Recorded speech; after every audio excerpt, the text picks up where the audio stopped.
Episode number 199. A pause, then Flo cried out. Bless me, there's a gallows, and a man going up. Where? Shrieks Amy, staring out at two tall posts with a crossbeam, and some dangling chains. A colliery, remarks Uncle, with a twinkle of the eye.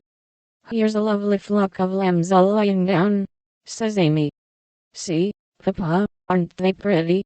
Added Flo sentimentally. Yes, young ladies, returns Uncle, in a tone that keeps us quiet till Flo settles down to enjoy the flirtations of Captain Cavendish, and I have the scenery all to myself. Of course it rained when we got to London, and there was nothing to be seen but fog and umbrellas. We rested, unpacked, and shopped a little between the showers. And Mary got me some new things, for I came off in such a hurry I wasn't half ready. A white hat and blue feather, a muslin dress to match, and the loveliest mantle you ever saw. Shopping in Regent Street is perfectly splendid. Things seem so cheap, nice ribbons only 6pence a yard. I laid in a stock, but shall get my gloves in Paris. Doesn't that sound sort of elegant and rich? Flo and I, for the fun of it, ordered a hansom cab, while Aunt and Uncle were out, and went for drive, though we learned afterward that it wasn't the thing for young ladies to ride in them alone. It was so droll. For when we were shut in by the wooden apron, the man drove so fast that Flo was frightened, and told me to stop him, but he was up outside behind somewhere, and I couldn't get at him. He didn't hear me call, nor see me flap my parasol in front, and there we were, quite helpless, rattling away, and whirling around corners at a breakneck pace. At last, in my despair, I saw a little door in the roof, and on poking it open, a red eye appeared, and a beery voice said, "Now, then, Mum." I gave my order as soberly as I could, and slamming down the door, with an "Aye, Mum," the man made his horse walk, as if going to a funeral. I poked again, and said, "A little faster." Then off he went, helter-skelter as before, and we resigned ourselves to our fate.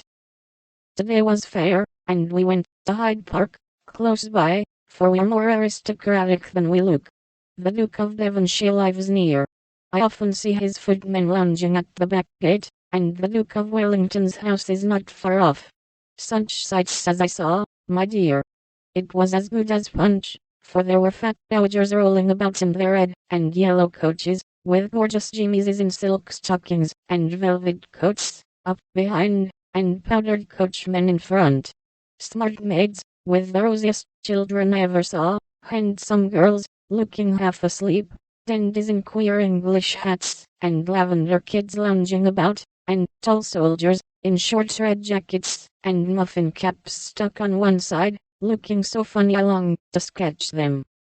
Rotten Row means Route de Roy, or the King's Way, but now it's more like a riding school than anything else. The horses are splendid, and the men, especially the grooms, ride well, but the women are stiff, and bounce, which isn't according to our rules. I longed to show them a tearing American gallop, for they trotted solemnly up and down, in their scant habits and high hats, looking like the women in a toy Noah's Ark.